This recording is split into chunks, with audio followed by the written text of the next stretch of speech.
Hi, Mystery Knox listeners. Welcome back to the podcast.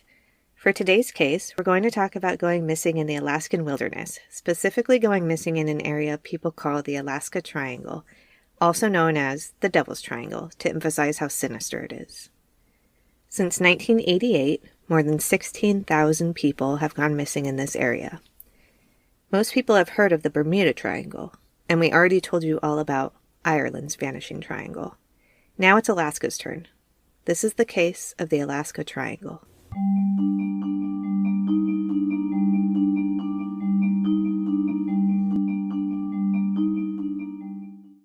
Doing okay, Mary? Yeah. Doing all right. Do you have any coffee today? No, I made some, but I don't have it. I have this concoction with the sparkling ice drink. Are you going to go get your coffee? Eventually. How dare you? Don't sass me, mother. No, but this is really good. It's it's sparkling ice. And I put a little bit of heavy cream in it. And I also added strawberries and blueberries. Sounds like something you'd get at Starbucks. It's both a drink and a snack. It takes care of both of your needs at the same time. That's what I'm saying. You have to think of these things, man. Nice. Lovely.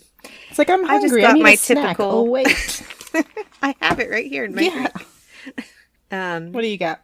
I just got my typical water and coffee. What kind of coffee? I did have Dunkin' earlier, but I drank it all. So Oh. Yeah, I thought about going and getting something. But I just... You have to leave the house. I don't want to leave the house. Well, I left the house, you know. It happens sometimes. So, listeners, I guess we should talk about why this episode is a little bit late. It's not intentional. No, not at all. We had to rewrite the outline twice, basically. Because the first topic we picked, we realized we just didn't have enough sources and information to do a whole episode on. Then we picked another topic, kind of similar, but different. And one of the people that we were going to put in the podcast, I contacted their spouse. They had gone missing. I contacted their spouse, and their spouse really didn't want us to put him in the podcast, so we're just respecting her wishes. But that made us kind of had to switch topics again. So we had to push the podcast back, like, what, a week or two? That was a week. I don't know. Yeah. A week. So that's why it's coming out late. We apologize. But... but tell them, Mary. You get 2 episodes this month. Yay! Yeah. I mean, we're trying to get back to that anyway, so maybe this will kind of help. Push us, help us get back in there. But yeah, this month, lucky you guys, you're going to have 2 episodes instead of the 1 episode. So hopefully that makes up for this being a little bit late. Sipping the coffee real quick. So speaking of coffee, we want to give a shout out to this awesome true crime podcast. They are called Crime on Caffeine. You can find them on Instagram and probably everywhere else. Erica and Allison are the host. They love coffee just like we do, and their podcast is really good. So we wanted to give them a big shout out. Well, they're on what? Apple Podcasts, Spotify, Stitcher, Audible, Google. They're everywhere. So they're everywhere just like us. You can probably find them anywhere you listen to your podcast. And also, I just want to read their description on Instagram for y'all. It says, as if our crippling coffee addiction didn't cause us enough anxiety, we're covering all things true crime on the Crime on Caffeine podcast. So, if you want more true crime, which you probably do because we're only putting out 1 episode a month right now, go ahead and give them a try. They're pretty cool. Yeah. Like, I got a couple that I need to catch up on, but they're worth it. Yeah. Also, we want to give a quick shout out to Jennifer for the monetary support. We really appreciate it. And if you listeners, if y'all would like to assist with that as well, You can sign up for our listener support on the website anchor.fm/Mystery Knox podcast under listener support, or you can just go to our link and click on Give Us a Coffee, and you can do it that way as well. But all the money that we get goes back into the podcast. So we do plan eventually on making an actual website eventually. And we also want to get some merch going eventually and stuff like that. So it's all very helpful. And with that being said, let's get to the story.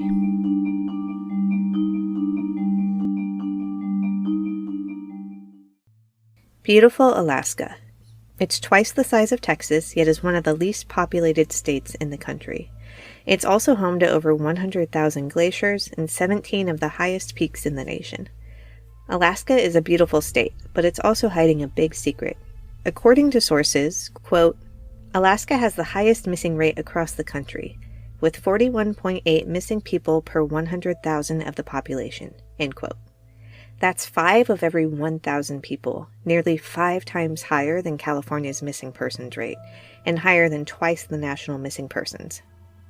But people going missing isn't really what's gained the attention of the public, seeing as over 600,000 people go missing each year in the United States. It's the amount of people that go missing under mysterious circumstances that are never found that is the subject for discussion. About 90% of those 600,000 people are found, dead or alive. If you go missing in the Alaska Triangle, however, well, your chances of being found go down drastically. Quote, the numbers do imply that something else is going on here other than just getting lost in the mountains, end quote.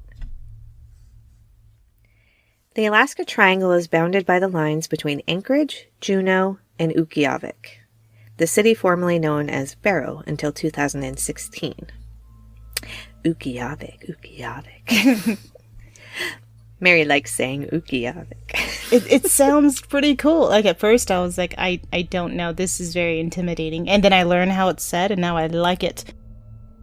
The area encompasses tens of thousands of square miles of harsh terrain where bitterly cold temperatures and long periods of darkness in the winter are the norm. What drew attention to the Alaska Triangle, quote, began in 1972 when a small private plane carrying U.S. House Majority Leader Hale Boggs, Alaska Congressman Nick Begich, and aide Russell Brown and their pilot Don Jones seemingly vanished into thin air somewhere between Juneau and Anchorage. What followed was one of the nation's largest ever search and rescue missions. For more than a month, 39 days, 50 civilian planes and 40 military craft scoured a search grid of 32,000 square miles, end quote. That's an area about the size of the state of South Carolina, which is massive. Mm-hmm. There was no trace of the plane, the men, wreckage, nor the debris.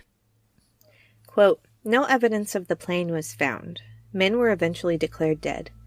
At the time, there were theories claiming the disappearance was orchestrated or covered up by then FBI Director J. Edgar Hoover in response to intense political struggle with Boggs, end quote.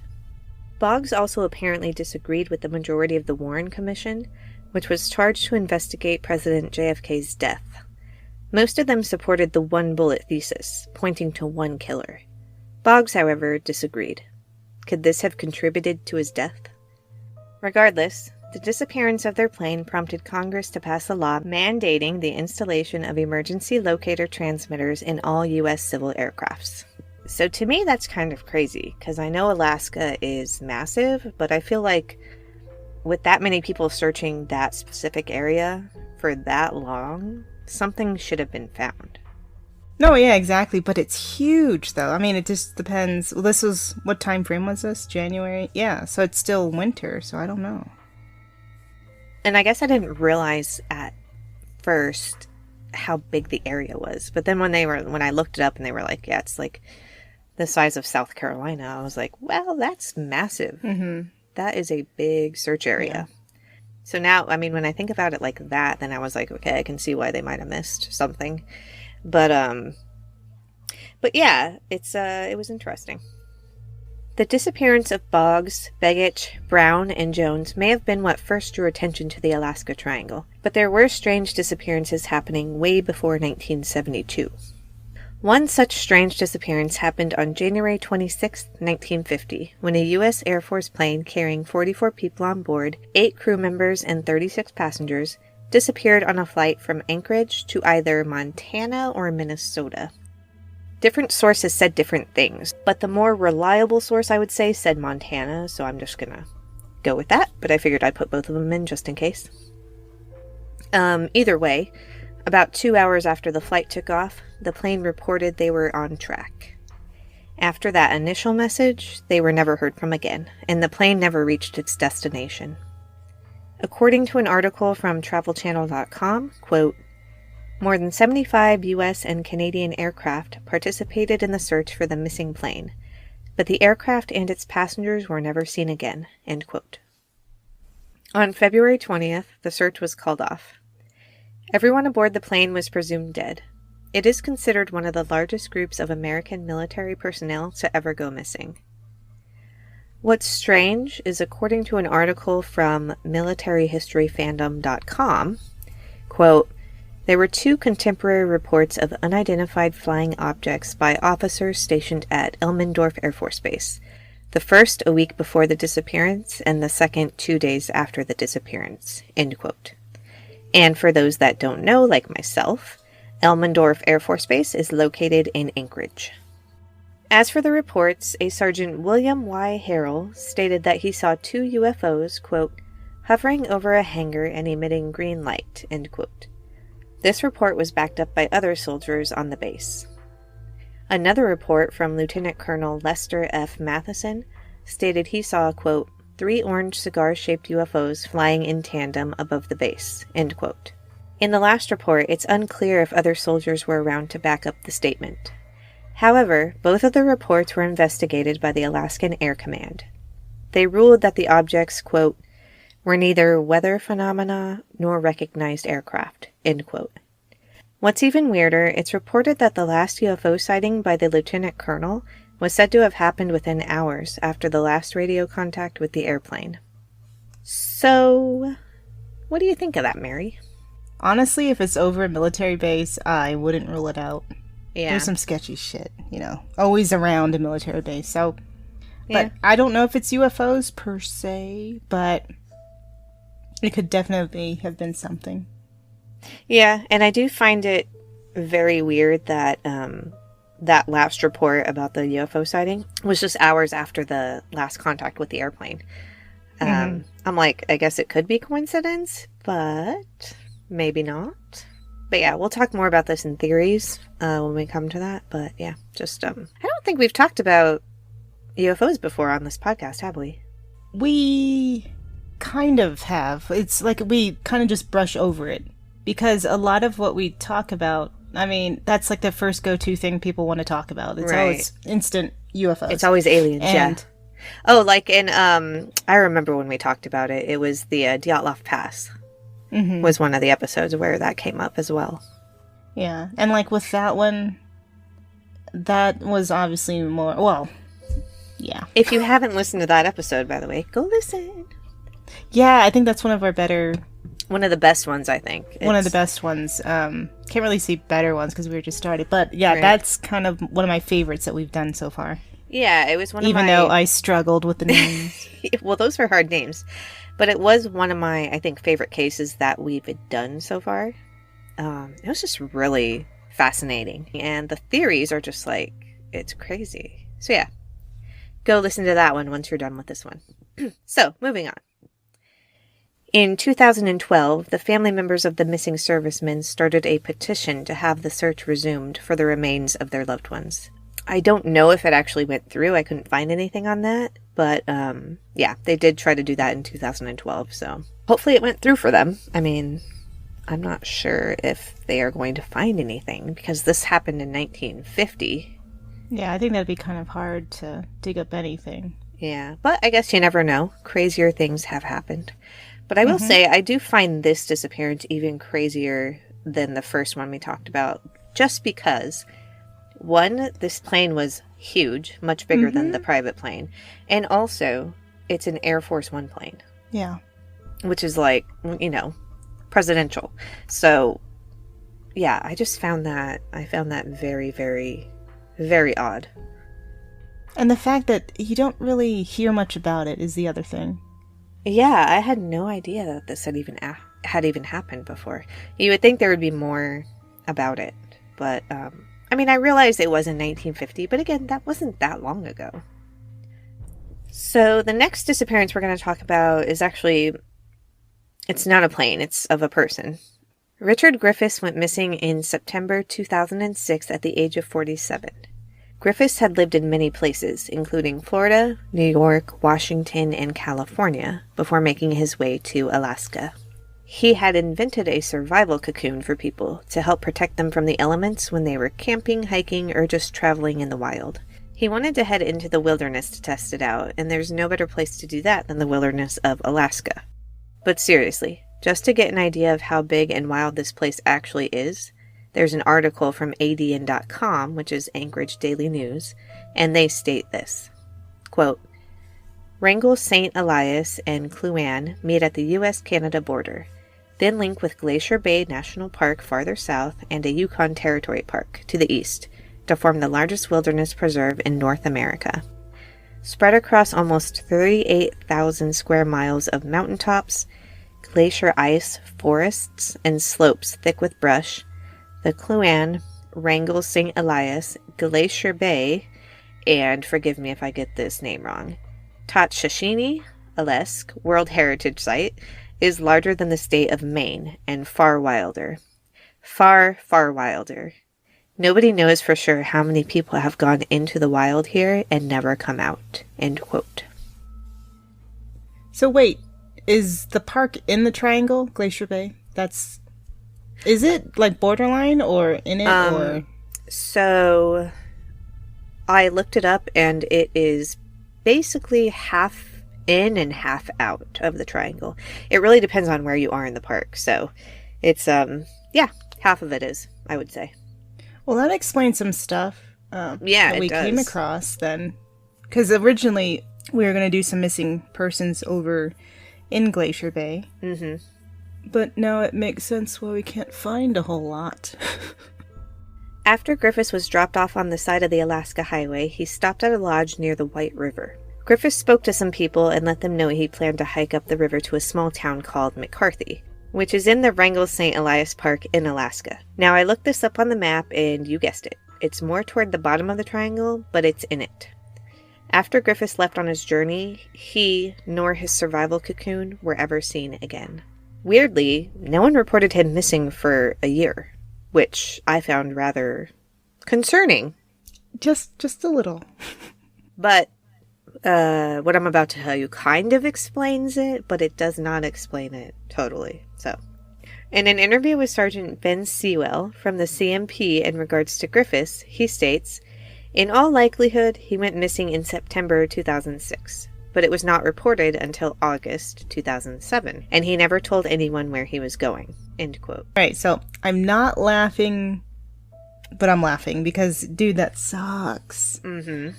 I mean, does that say something about a person's character, or did he just like solitude? I know that's beside the point, but it's kind of weird. It is kind of weird, but I think it was just because he moved around a lot. Like, he really didn't, as far as I could tell, he didn't stay in one place very long. Like, he was always moving places and traveling places. So that could also be that, but let me clarify what Sewell said. So, Griffiths did tell his friends that he might winter over in Alaska, but that was all he said, according to his friends. He never stated where in Alaska he was going. So because of that, they didn't worry about him for months. See, and that kind of makes me believe that he does that quite often then.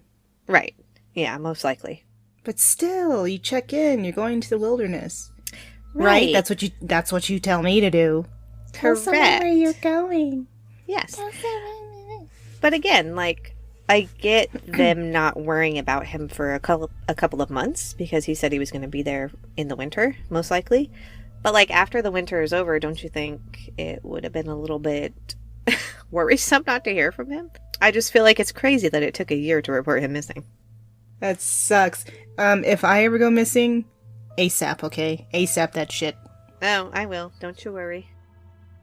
𝒓𝒊 grew up in the area Griffiths went missing from, and he was the one that led the search for him. Quote, "Nothing new has ever surfaced," said 𝒓𝒊, who still wonders if some part of the orange survival cocoon might pop up somewhere, someday, even though he knows the odds are against that. End quote. If you have any information on the disappearance of Richard Griffiths, please contact the NPS at 907-822-5234. So our last case that we're going to talk about today is one of the most famous cases of someone perishing in the Alaska Triangle, and that was of Chris McCandless. Does his name sound familiar? If so, that's because you might have seen the movie or read the book that was based off of his life, Into the Wild.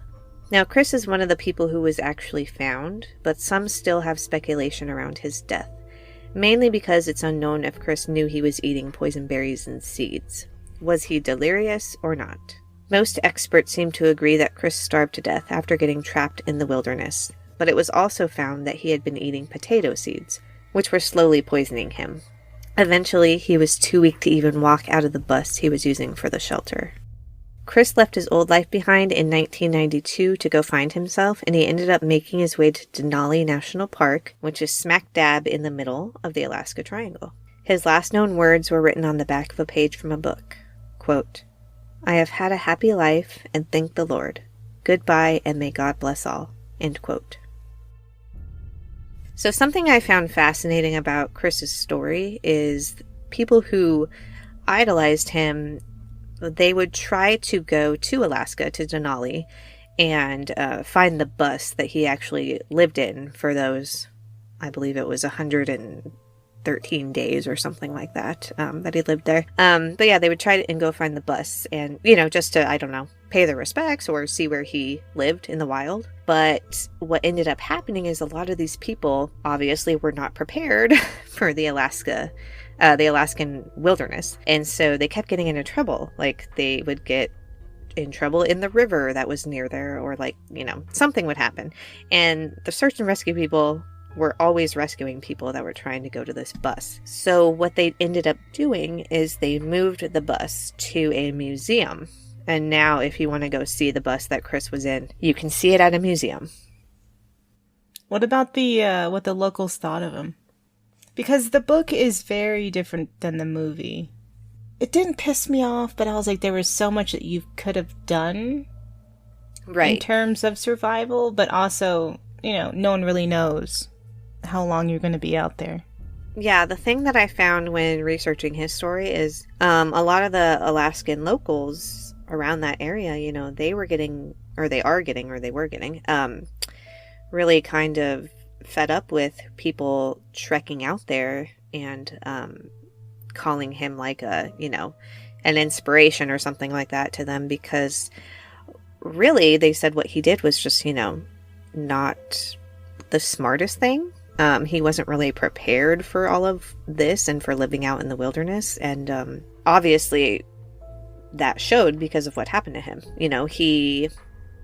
Now again, we don't know if he actually knew he was eating the poison seeds or not. That's unknown at this point. But he just wasn't prepared to live out there in the wilderness. And so they just got a little bit frustrated with people being like, oh, he's such an inspiration to us, you know what I mean? Which I can kind of understand as well. So the point is, if you're gonna go out in the Alaskan wilderness, be prepared.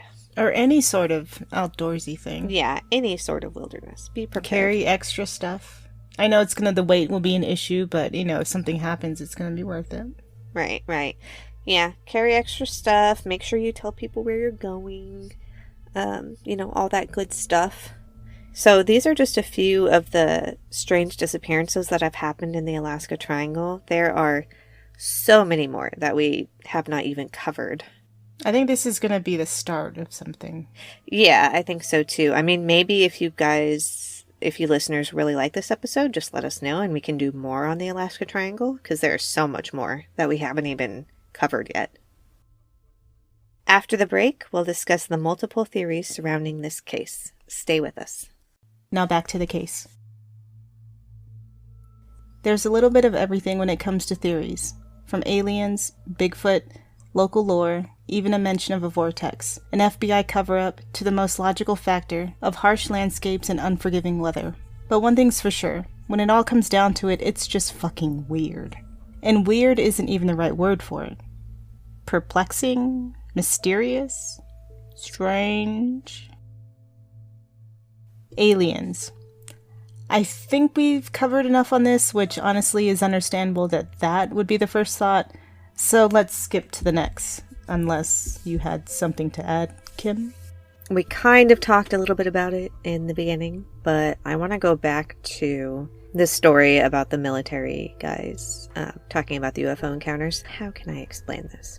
I just want to say, like, when it comes to, like, military people, or I guess, like, people that have careers on the line, if you know what I'm saying, I just feel like they would not kind of try to take that chance, I guess, of kind of ruining their career with talking about encounters that didn't happen. So I kind of go on leaning towards the more, I do believe what they said, as opposed to, like, it didn't happen kind of thing. But we were talking about this a little bit earlier, and it seems like recently, at least, like, more stuff is coming out. But like you were saying, they black out certain parts when it's coming out. So I don't know. When I read that story, I was more on the I believe what they say kind of path, as opposed to not believing them, just for that reason alone. So yeah, because it stems back to the whole, why would they lie about it? Exactly. Yeah, why would they? So I get why, like, aliens sometimes is, like, always brought up, because when weird shit happens, you know. It's like the easiest thing, too. It is. It is. It's like the easiest thing. Oh, it was aliens, you know. Yeah. So. And it like, just kind of stops right there. I guess that's another reason why they do say stuff like that. Maybe. So that people, like, don't investigate further. But then you do get those nerds that are like, yeah, and then look more into it. Right? Yeah, that's true. Anyway, that's all I had to say on that. For now. Yeah. Because it's aliens. Oh my god. It's like one of those things that you don't want to talk about. But then you do want to talk about. You do. Yeah. It's like what, aside from that, would it be? Human error. I don't know. But like aliens, that's just, I don't know. Because I guess it's too easy or something? I don't. But I will say, in regards to the FBI cover-up, what do you think about that? Like, do you think Hoover would have Here's the thing about Hoover. say in that? I mean, I don't know. But here's the weird thing. When I was searching several instances for the Alaskan Triangle, Hoover comes up a couple times. Really?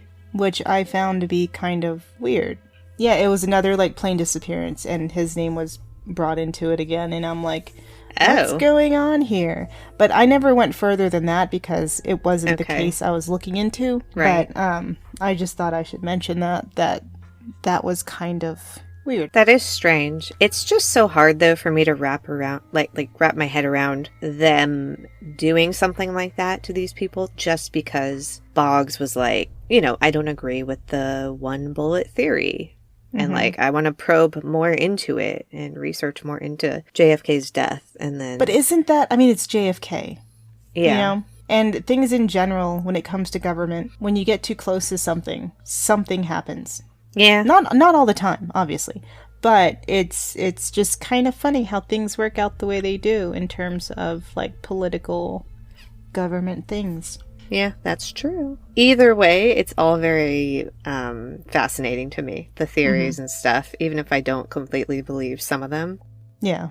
Because as we're going to talk about a little bit later, more than likely it was, like, accidental or whatever. I mean, that's what I tend to more lean towards. But, you know, it is always like, well, what if, you know, what if it was this or that? Yeah, because you can go into this long, drawn out, with details of a theory, and then also be like, but aliens, you know? Right? Yeah, exactly. Yeah. The whole but what if factor just kills me. Yes. Especially in cases like these, like missing persons, disappearances, a whole vanishing, plane disappearing. Exactly. That is just nuts to me. That drives me crazy, but we'll touch more on that later. So the next theory would be Bigfoot, as if there's any real difference from aliens. Come on, let's just say it. Let's just say it. We're all thinking it. Yeah. See that? But that's it's always Bigfoot, too. If there's some sort of foresty area and an animal of some sort that has been sighted, it's Bigfoot or Chupacabra. Though for sightings, that's more, southern states in Central America, I think? Yeah, more like Mexico and that stuff. Mm-hmm. Yeah. Do you subscribe to the theory of the Bigfoot? I think, do you completely rule it out, or are some of you like, maybe there could be something out there that we don't know about? Honestly, no. Yeah, no? Like, there could be something, but it could just be a dude in a suit, or a dude that's just really hairy. And he likes the whole, the nudist? He's a nudist or something? Yeah. Streaking out in the woods. Yeah. What do you think? I don't know. I mean, I do feel like Bigfoot is brought up too much, like for too many theories. And I do feel like I've seen some videos where obviously they are hoax videos. But then you have like some reports of like hair. I don't know if you saw that, but like someone found hair that like they didn't know what it was from. They couldn't figure it out. Or so like that's just something they said. I mean, it's TV. Could be, yeah. I don't know. But stuff like that, I'm like, But also, kind of realizing how big Alaska is and everything that we haven't seen yet on Earth. In that I'm kind of like, yes. Yeah, then I'm kind of like, well, maybe there is something out there that we have not discovered yet, that. But Bigfoot, when it comes to Bigfoot, my answer is no. Okay. But in terms of what you were saying about the whole, undiscovered part of Alaska, then possibly, but I'm still, no, because there's too much, there's too much going against it. Yeah. And then you also see so many people faking shit, so it's just like, I'm over it. The fakers. I mean, it'd be cool to see that, The Tlingit natives of Alaska also have their own variation of a Bigfoot, which is that of a spiteful, shape-shifting demon known as the Kushtaka, a half-man, half-otter that is known to lure people to their deaths by mimicking women and children screaming for help. Legends state that the Kushtaka, otherwise known as the Otter Man, captures people and steals their soul. Oh. Let me... You have no idea what this dude looks like, right? Who? Oh, the Kushtaka? Kushtaka. No. Shikaka. Hold on, I am working on that right now. All right, yeah, I want to see. Oh, wait, I have not looked it up yet. So I sent you a link. Okay, let's see this. Live reaction, people. Oh my god. What the fuck? Dude, okay. I can't even. It has a 6-pack.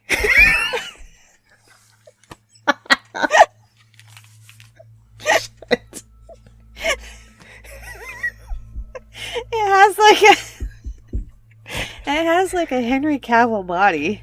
Not even kidding. With the muscles, the 6-pack, and then the head obviously is not Henry Cavill. It looks like Lord Voldemort. Yeah, it does. Looks like Lord Voldemort head. That's interesting. See, I told you it has like a almost human body and an otter head. Yeah, that is weird. We'll have this on the blog for you guys. We'll have many variations of this. Yeah. She didn't believe me when I said this drawing is like... Yeah. But then if you look at the one next to it, look at the little otter man. Aww. See, that one looks kind of cute. Mm-hmm. His name's Stanley. I named him Stanley. But yeah, that was really interesting. Right? Henry Cavill body with an otter head. Quote, while often compared to the mythology of Bigfoot, the Kushtaka seems to operate in a much more sinister manner. According to the lore, the otter-like creatures disguise themselves as a trusted relative or friend and appears to those who are lost or injured. They lead their victims deeper into the wild, ultimately tearing them apart or turning them into another Kushtaka. The legend is especially popular in southeastern Alaska. End quote. Now, in looking at the images, I'm not sure I'd be laughing or terrified. Because, otters are freaking cute. Yeah, they are, unless they're, tearing you apart. Yeah. Like the lore says. And it depends what image you're looking at. Like the little dude with his little spear. Quote, another theory postulates that the triangle is home to massive swirling energy vortexes. These energy centers are believed to impact human emotions and behavior based on their rotation. A clockwise spinning vortex creates positive effects, while a counterclockwise spin promotes negativity and bewilderment. Electronic readings have indeed found higher intensities of magnetic irregularities in Alaska, and search teams have reported compass malfunctions up to 30 degrees off. Volunteers often recount experiencing mysterious symptoms while searching the area, including disorientation and audio hallucinations. End quote. So what's your take on this? On vortexes or vortices? I feel like the magnetic fields underneath, the crust or whatever, could definitely be true, because I've heard other places where they've found magnetic things, and it does make people disoriented or having hallucinations. It does something to the instruments, right? In a plane as well. Yeah. I mean, talking about planes. Because didn't we talk about that for the Bermuda Triangle, right? I think, yeah, I believe we did, yeah. So I know that happens. Yeah, we did talk about that, because all their instruments were off. Like, they didn't know where they were going. So, yeah, so I definitely believe in stuff like that. I'm not sure about where, they kind of take it a bit further, where, like, you can walk into a vortex and be transferred to another time or something, or another dimension. Yeah, I'm not so sure about that. Yeah, there's a lot of that sort of speculation, which, like, yes and no. Like, I don't really, but I don't rule it out, obviously. No, it's funny, because that is harder for me to believe in than, like, aliens. Well, when you put it that way, no, neither. No, because in terms of, like, aliens I could see, just because there's so much shit going on and so much, like, photographic and videos, and I know that can be manipulated and whatnot, but still, it started from something, right? And then, the universe is infinite. Like, we do not know how far the universe goes. Yeah. So to me, it's kind of like, in a way, like, stupid to think that nothing else is out there. Oh, yeah. Yeah, like, I believe something, I just don't know what. But if they look like the little pictures of the little alien dudes, the big head and the big eyes, it's a little creepy. Yeah. Scrawny-ass body and weird-ass fingers, I'm just saying, that's fucking creepy. See, now, that goes through my mind. No matter which way you put it, it's kind of creepy that there could be another life forms, out there that we have no idea about, and that probably know about us, if all the stories are true. Can you imagine? And we're that ignorant to think nothing else is out there. Right, exactly. So, but then, like, time travel, as much as I love it, I love it, because hello, Outlander. But she doesn't like Doctor Who, you guys. You know what? Yeah, no, I was just saying, like, in terms of that, I believe another life form is out there way easier than I believe that people can go into a vortex and time travel. While it would be easy to point the blame to aliens, lore, or something more paranormal, the vast Alaskan wilderness is a mystery all on its own, from its, quote, dense forests, craggy mountain peaks, massive glaciers, hidden caves, and deep crevices where downed aircraft or lost hikers might easily be hidden, and then covered by snowfall, hiding any trace of human activity. This harsh landscape is also filled with wild animals and is subject to unforgiving weather, including avalanches, end quote. After all, there's 95% still left untouched. So with the state being uninhabited by people, finding a missing person in the wilderness is like finding a needle in a haystack. Because of the massive wilderness in Alaska, one of the more common theories is accidents, such as hikers getting injured or coming across wildlife, weather, steep cliffs, ledges, and walkways, which could lead to their disappearances. For example, quote, the massive glaciers that populate the area typically have a brittle upper crust. This layer can fracture at a moment's notice, opening deep crevices that can stretch all the way to the bottom of the glacier. As global ice recedes in response to climate change, more and more evidence is found of people and planes that have vanished into these massive fissures. End quote. So going back to 95% left untouched and this state having less people, That's what? Yeah, that's like one bear for every 21 people in like a population of, what, 670,000? And then there's moose that outnumber bears 3-1. That's crazy. It should also be noted that moose are known to cause more damage than bears just because of the sheer size of them. Now that I can believe. Yeah. They're massive. I actually just watched a couple days ago a video on like the top 10 like most dangerous animals in the US. Mm-hmm. And I believe the moose was number 1, which people were like, the moose? Mm-hmm. But no, that's what I would think too. Yeah, but they're crazy motherfuckers. Like, they got those big old horns, you know, that will fuck you up. Well, yeah.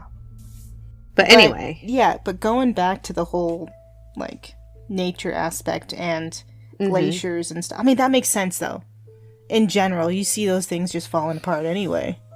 Mm-hmm. So how can you not think anyone would just fall right into anything? Oh, I was going to say, if people are going on a magnetic field and they're getting all disoriented, it makes sense that, like, they might go missing because, you know, as you just said, like, there's so many cliffs and glaciers and stuff in Alaska. That's hard to walk around even if you're not disoriented. So if you're disoriented because of that, you can definitely fall into one or, you know, stumble into something and you would probably never be seen again.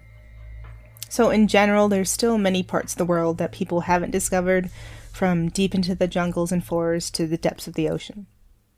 I can understand if it's over the ocean how maybe it won't be found, or it won't be found for a long time until like something washes up. But for crashing on land, I just don't. It's just hard for me to imagine it not ever being found.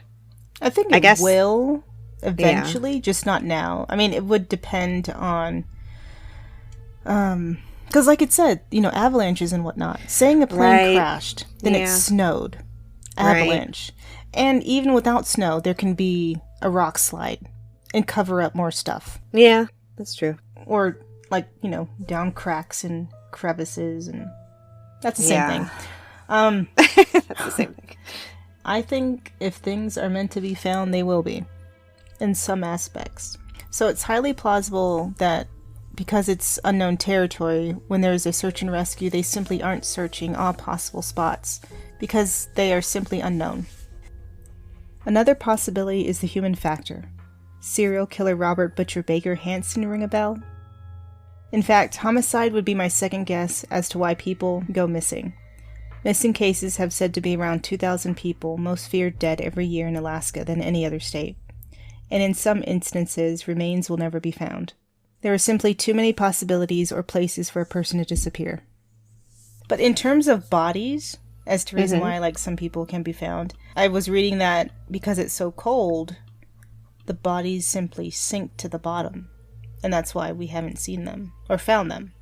That is really, that is interesting, though, that they sink in Alaska, and whereas other places, they typically float to the top.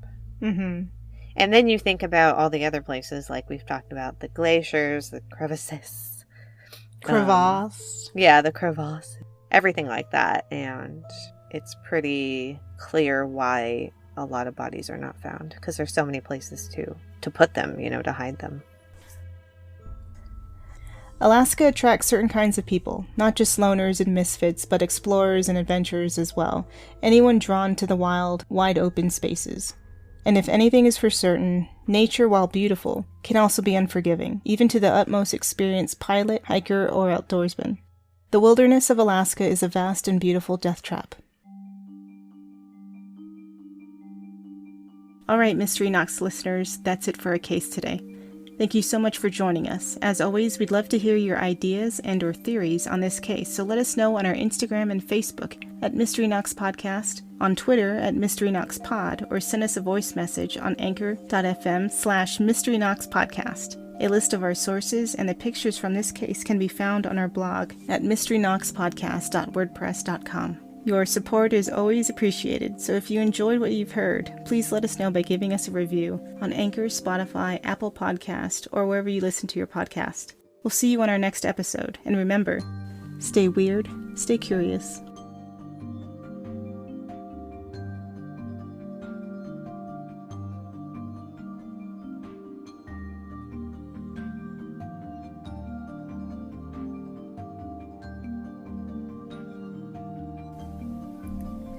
Wait. I hear you laughing at me.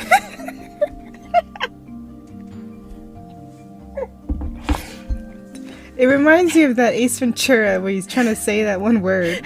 Or whatever. Shikaka. Touch-a-sinini. Excuse me.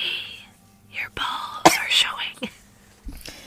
Yeah, well, they had the tendency to do that. Bumblebee tuna.